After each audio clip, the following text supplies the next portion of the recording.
nosotros el señor Richard Medina, quien es economista y tenemos el honor de que nos acompañe en esta mañana. Un aplauso a Richard. Hola, muy buenos días. Para mí es un placer estar con ustedes y gracias por la invitación. Un saludo a todos los que nos escuchan. Richard, mira, en tu calidad de economista, yo quisiera que tú nos hicieras un análisis, pero en lenguaje llano, porque tú sabes que tu carrera es, tiene cierto nivel para estudiarse, diría yo, ¿no? Por la complejidad de los temas. Y me gustaría que tú nos analizaras qué es lo que está pasando, cuál es la realidad de los combustibles, ya que vemos que este pasado sábado se anunció que desde el sábado hasta el próximo sábado va a haber un subsidio, se incrementará el subsidio. ¿Cuál es la realidad con los combustibles? Ya que en un momento había muchas expectativas de que con el cambio de gobierno esto iba a bajar. Sin embargo, vemos que no ha pasado. Háblanos un poquito en qué consiste lo que está sucediendo en materia de combustibles, en materia económica. Bueno, los combustibles, como todos sabemos, en República Dominicana no los producimos. O sea, nosotros si necesitamos comprar gasolina, gasoil o cualquier derivado del petróleo, tenemos que comprarlo en el extranjero. Hay que importarlo. Al importarlo, nosotros tenemos que pagar esos combustibles en dólares. Y es un precio que fluctúa en Estados Unidos, en Europa. O sea, que el precio de hoy puede no ser el mismo de mañana para el petróleo. Si el precio sube mucho, nosotros tenemos que buscar más pesos para comprar ese combustible. Cuando eso pasa, para que el consumidor no le pese el alza del precio del combustible, el gobierno lo que hace es que subsidia. O sea, dice, mira, si tú debes pagarme alguna bomba de gasolina 250, yo te voy a dejar que tú pagues 240 y subsidio 10 pesos. El problema con todo esto es que no es transparente.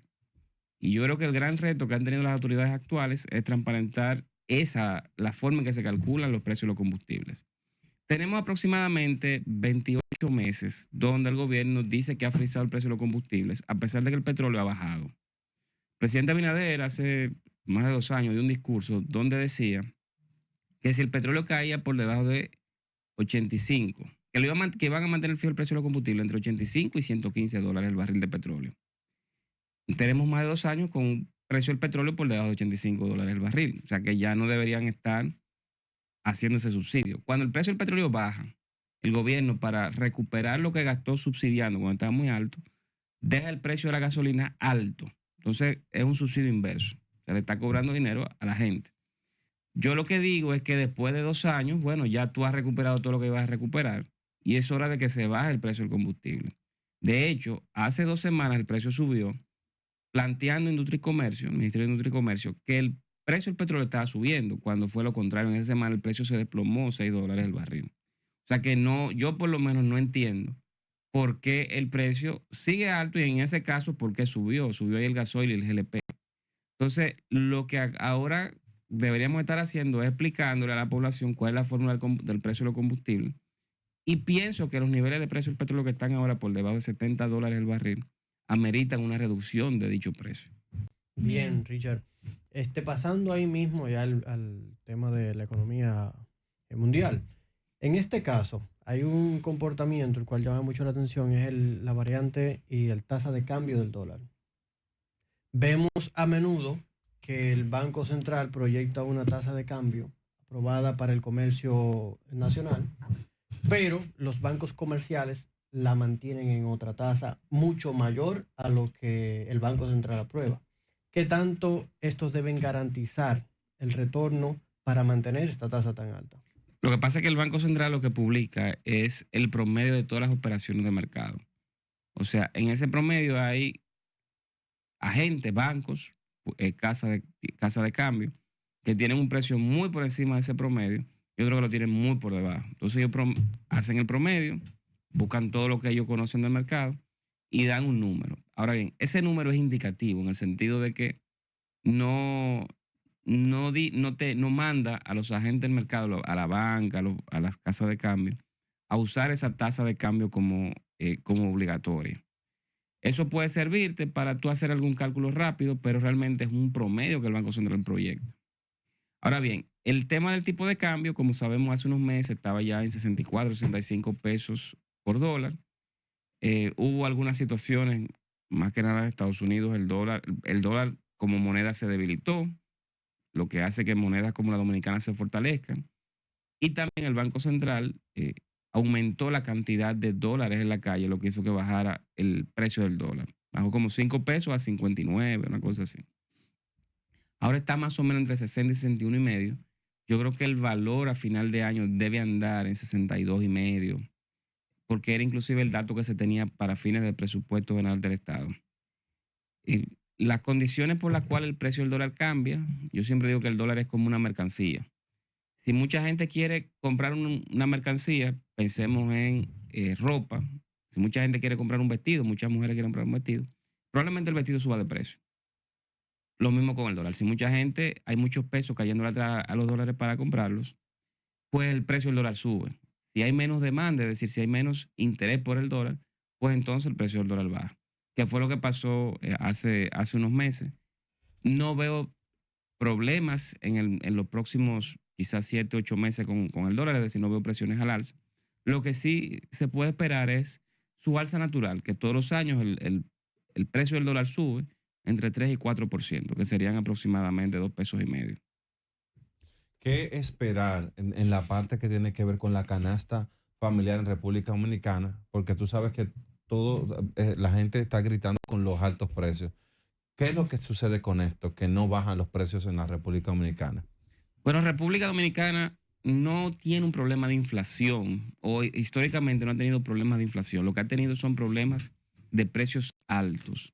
O sea, los niveles de precios de República Dominicana, si uno se va a cualquier ciudad de Europa, uno puede consumir casi con lo mismo que uno gasta en República Dominicana en una ciudad europea, que tiene un nivel de vida más caro. Entonces, los precios aquí son elevados, son históricamente elevados. Nosotros vivimos entre 2013 y 2019 una época donde la inflación era muy baja, es decir, los precios subían 1 o 2% por año en promedio. Eso es excepcionalmente bajo. Y fue fruto del buen manejo de la economía que tuvo el gobierno. Ahora bien, después de pandemia, 2021-2022, la inflación que nosotros vivimos estuvo en 8 o 9%. Eso es 4 veces el promedio de lo que habitualmente estamos acostumbrados. Y cuando eso pasa, típicamente los hogares más pobres son los que sienten más el golpe. Porque son los hogares que más gastan, o sea, de todo lo que ingresan como salario, como chiripa, en su casa, lo que más gasta es en alimentos. Y fue precisamente los alimentos lo que más subió de precio. El problema de República Dominicana es que cuando los alimentos suben de precio, salvo muy puntuales excepciones, no bajan. En los últimos 6 meses hemos visto un aumento de la inflación. El año pasado estuvo en 3.20, 3.5, hoy está en 4%. Y eso ha sido más que nada el impacto que ha tenido el aumento del precio del dólar hacia principios de año. Recordemos que, como dije, estuvo en 64, 65. Si se compran bienes en el extranjero, con $1 a 64 hay que buscar más pesos para pagar esos bienes. Por lo tanto, sube de precio cuando se venden aquí. Y es lo que ha generado ese aumento de inflación que vemos. No lo veo como un problema, pero para los hogares pobres sí representa un problema porque el costo de la comida continúa siendo elevado. La inflación es una canasta de 364 bienes, de las cuales hay más de 200 que no son comida. Los otros 100 y pico sí son alimentos. Por lo tanto, lo que ha estado subiendo es eso. Los demás se han estado manejando sin muchos cambios. Richard, me gustaría saber, cambiando de tema, ¿cuál es tu opinión con relación al supuesto fraude que se alega que han estado sucediendo en los seguros médicos en República Dominicana? Bueno, no creo que sea un fraude si te refieres al tema de SENASA. Lo que ha habido en SENASA es, creo que, un manejo deficitario de la institución. SENASA es lo que se llama ARS. ARS es una administradora de riesgo de salud.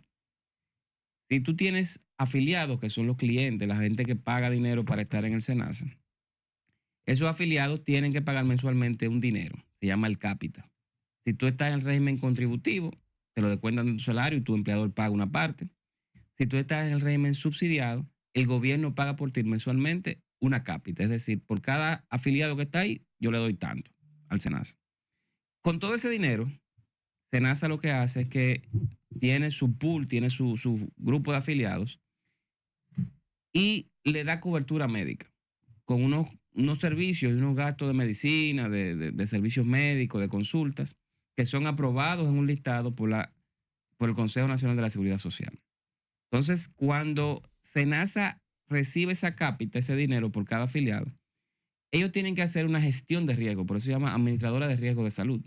En base a que de toda la gente que yo tengo ahí, hay un grupo de gente que se va a enfermar mucho, otra gente que se va a enfermar poco, otra gente que me va a consumir todo lo que hay aprobado en medicina, gente que no me va a consumir nada de lo que está aprobado en medicina porque no se enferma. Entonces, ese pool de riesgos que tú tienes que cubrir todos los servicios de consulta médica, de cirugía, de laboratorio, de imágenes. Tú tienes que cubrirlo como ARS con lo que te entra por cada afiliado. Como no lo estás cubriendo, estás generando un déficit. En el caso de SENASA, como SENASA es público, es del Estado, es el gobierno que tiene que inyectarle dinero adicional a SENASA para que pueda cubrir no solamente sus gastos administrativos, sino también los gastos de cobertura de la población afiliada. O sea que SENASA lo que no está es manejando adecuadamente los riesgos. ¿Por qué pasa eso? No lo sabemos, no podemos especular. Lo que sí sabemos es que tiene 2 años en esta situación, se dio la voz de alarma por un partido opositor y pienso que el debate, lo que ha estado en la palestra en estos días, es muy oportuno porque SENASA funcionaba bien, SENASA no generaba déficit y SENASA era un ejemplo de atención al ciudadano. Lo que hemos visto en los últimos días es que producto de ese déficit que tiene SENASA, o sea, SENASA no tenía dinero para cubrir todos sus compromisos en gastos. Lo que tuvo que hacer es atrasarse en el pago a proveedores de servicio, a médico y clínica, y también atrasarse en las autorizaciones que dan de procedimientos especiales a los afiliados, a las personas.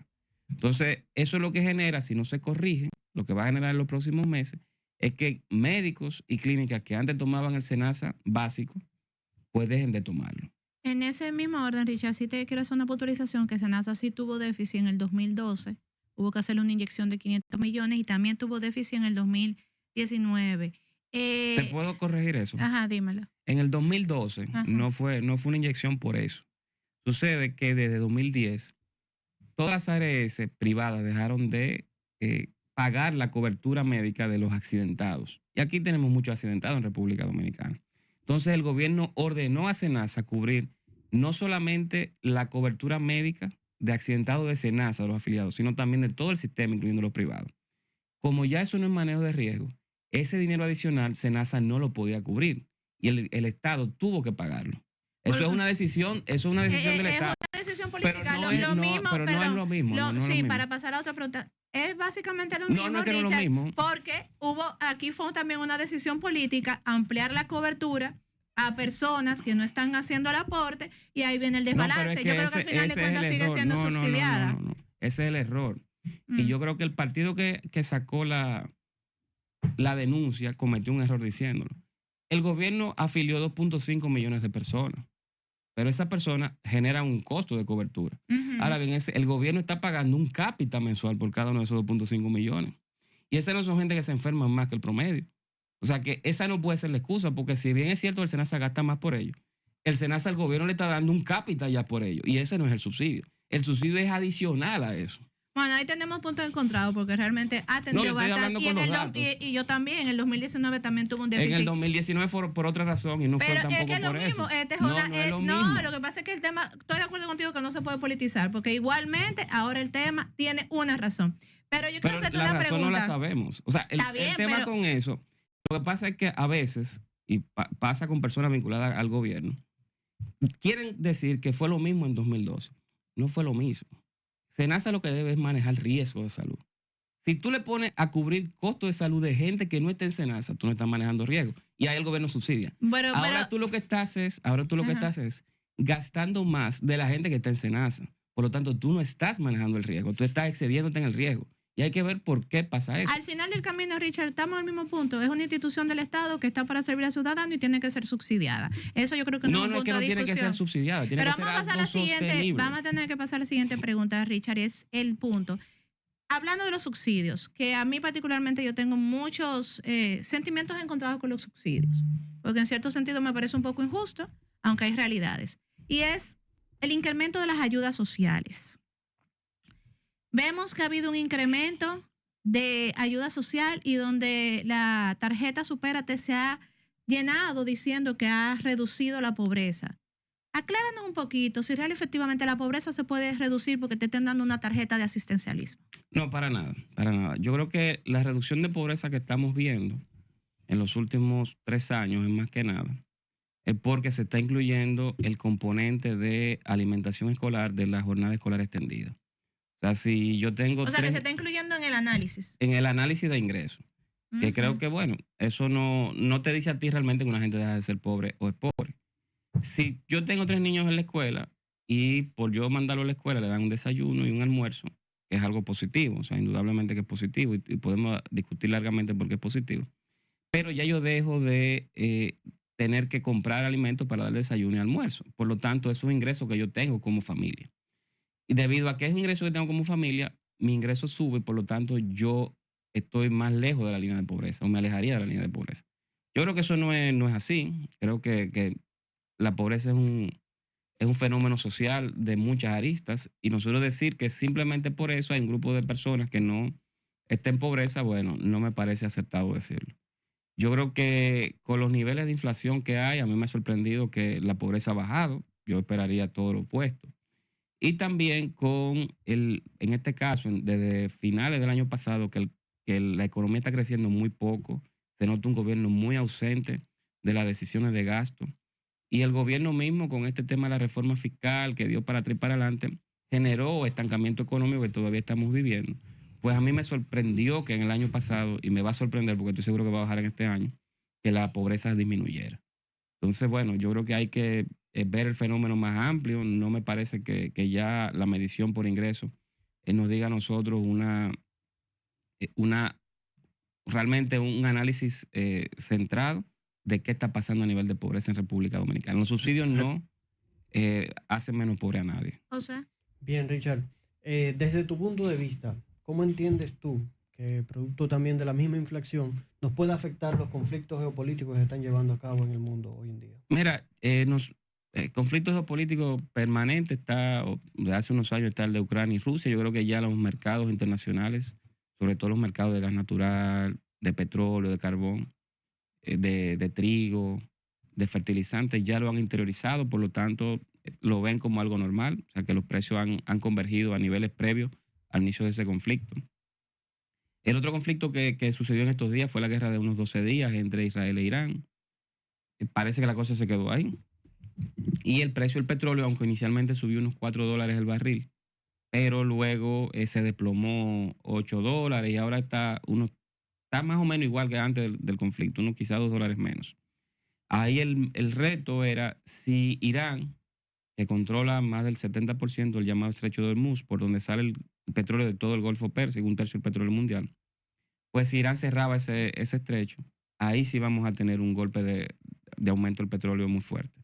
Afortunadamente no pasó. Entonces yo creo que ahora mismo el mundo tiene una tensa calma a nivel geopolítico. Está el conflicto China y Estados Unidos. Creo que va a ser algo más de largo plazo porque las élites americanas están decididas a pelear con China a nivel comercial, pero no creo que eso nos afecte tanto como nos podría afectar un golpe de petróleo con el cierre del estrecho de Hormuz. Mi pregunta es la siguiente, 2 preguntas. ¿Nos afectó a nosotros la ley tasa cero cuando fue aprobada en el Congreso de la República Dominicana? ¿Y qué esperar en tu primera reunión del comité político? ¿Cuál va a ser tu visión? Bueno, con el tema de arancel tasa cero, que era por 6 meses con 64 productos, yo dije en varios medios de comunicación que eso no tenía mucho sentido. Porque nosotros al tener un acuerdo de libre comercio con Estados Unidos y varios países de Centroamérica, ya entraban muchos de esos bienes con tasa cero de Estados Unidos o de algunos de esos países de Centroamérica. Y realmente lo que hizo eso fue, en algunos casos, aumentar el precio de los bienes. O sea, los precios de muchos de esos productos que estaban en la ley de tasa cero aumentaron el precio después de la ley de tasa cero. Y permitió en especial la importación de ciertos productos cárnicos desde Brasil. Y eso afectó la producción local de esos productos cárnicos. O sea que yo creo que más que beneficiar a la población, que era lo que se quería con reducciones de precio de esos bienes, lo que hizo fue que los aumentó de precio. y le dio algunos negocios a personas muy particulares en el sector cárnico para importación, en detrimento de la producción local. O sea, yo creo que a nivel agropecuario fue una de las cosas más fallidas que se ha podido tener. Yo lo dije en su momento, antes de la aprobación, después de la aprobación. Mucha gente lo dijo, pero bueno, eso era parte de, digamos, la forma de tratar de decir que se hacía algo contra la inflación, que realmente no se hizo. Quien lo terminó resolviendo fue el Banco Central. Sobre el comité político, bueno, yo me siento con una gran responsabilidad, no solamente por la generación que represento, sino por los momentos en que está el PLD, un PLD que está todos los días en la calle haciendo oposición. Yo soy parte de ese equipo que está haciendo oposición, que buscamos explicarle a la persona cuáles son los problemas sin demagogia, dando el dato como es, sin estar tratando de hacer una oposición como nos hicieron a nosotros, a veces irracional, a veces con mentiras. Y esa reunión, pienso que yo voy más que nada ahí, al menos en esa primera reunión, a escuchar, a aprender y a plantear posiciones en su momento vinculadas con lo que entiendo que debe ser el PLD de estos nuevos años. Es un PLD más dinámico, un PLD que conecte con los sectores más jóvenes, que conecte más con la clase media, y un PLD que realmente es un canal para nosotros trabajar y pelear aquellos problemas sociales que le están afectando mucho a la ciudadanía. Los alzas de precios, la inacción del gobierno en materia de inversión pública, todo lo vinculado con las importaciones, la política agropecuaria que está destruida, el tema del SENASA, que lo están teniendo que subsidiar. Inclusive el SENASA lo subsidiaron con 3.000 millones y le faltaron 2.000 millones que tuvo que tomar de unos activos que tenía. O sea, ha sido una reducción en la calidad de todos los servicios que hemos visto. Y yo creo que eso le está afectando a la población. El PLD debe seguir siendo el vehículo para transmitir eso hacia el gobierno y hacia los medios de comunicación. Richard, me causa mucho ruido realmente cuando escucho la palabra subsidio, porque yo entiendo que subsidio en cierto punto es sinónimo de pobreza. Cuando nosotros vemos que SENASA tuvo un incremento de afiliados de 2.5 millones de personas subsidiadas, pero por otro lado vemos al gobierno que dice que la pobreza se ha reducido. ¿Qué tipo de relación tienen estas dos actividades que te mencioné? Lo que pasa es que hay un tema ahí, y gracias por esa pregunta. Los 2.5 millones de personas no son necesariamente personas pobres. Hay mucha gente que tiene su seguro propio, seguro Pero personal. entonces esos 5 millones están también contributivos y subsidiados, las dos cosas. Ellos lo metieron al subsidiado porque son personas que no están trabajando en el sector formal. Ahora, hay mucha gente de ahí que tiene dinero. Hay gente que tiene un seguro privado, que tiene seguros en Estados Unidos. Y son gente que casi no se enferman. O si se enferman, tienen otro tipo de cobertura, no con el SENASA subsidiado. Entonces yo creo que ¿Y eso qué porcentaje son de esas personas? No te lo puedo decir porque no tengo el dato. O sea, SENASA no ha mostrado sus estados financieros auditados de 2024 y no podemos tener la idea de cuánto es. Que es algo que yo creo que está pendiente. Entonces, sucede que esa fue una decisión política. Yo la veo bien, en el sentido de que, bueno, se afiliaron 2.5 millones y se completó prácticamente el 100% de la población, pero habían casi 8 millones que se hicieron atrás. O sea, tú lo que viniste a hacer haciendo esto desde el punto de vista político, aunque dice que lo completaste, realmente lo completaste, pero fue menos de un 25% de la población lo que afiliaste. Entonces, a mí no me pareció gran cosa eso que se hizo, fue más una charada política. Pero ese subsidio no debe interpretarse, o sea, el que esa gente esté afiliada al SENASA subsidiado, no debe interpretarse como reducción de pobreza, ni mucho menos, porque ya esa gente no eran pobres, la mayoría, eran gente que no están trabajando en el sector formal y que por X o Y razón tienen su seguro particular y no estaban afiliados a una ARS. O sea, no me parece que, no es un indicativo de reducción de pobreza. Ahora, los subsidios en general, por ejemplo, tarjeta Supérate, el bono luz, bono gas, todo eso son mecanismos que tiene el Estado para disminuir la desigualdad en República Dominicana. Y yo eso lo veo positivo. O sea, de hecho, mi partido fue que hizo todo ese andamiaje de subsidios sociales. Y eso tiene una lógica detrás. Ahora, que con eso tú vas a poder salir de la pobreza, no. Lo que sí te va a permitir es que hogares que estén muy en el margen de pobreza extrema o que sean muy vulnerables tengan un apoyo del Estado. Y recordemos que un sistema impositivo, no un sistema tributario, lo que hace es que le quita dinero, le cobra dinero a los hogares y las empresas que mejor están y lo da de alguna manera en servicio, en subsidio, a los hogares que menos tienen. Por lo tanto, eso mejora la igualdad. Sí, yo tengo mis sentimientos encontrados con eso. Richard, ya en esta etapa final de la entrevista, ¿ya tienes candidato, precandidato para tu partido para optar por la presidencia? ¿Ya has visualizado quién te gustaría que fuese el rostro en la boleta del 28? Bueno, yo lo que estoy esperando es la juramentación del comité político y luego estaré evaluando esa posibilidad. Bueno, señores, tuvimos con nosotros pues, al señor Richard Medina, quien es economista y también es miembro del Partido de Liberación Dominicana, esta nueva camada de jóvenes que viene a refrescar pues esa parcela política.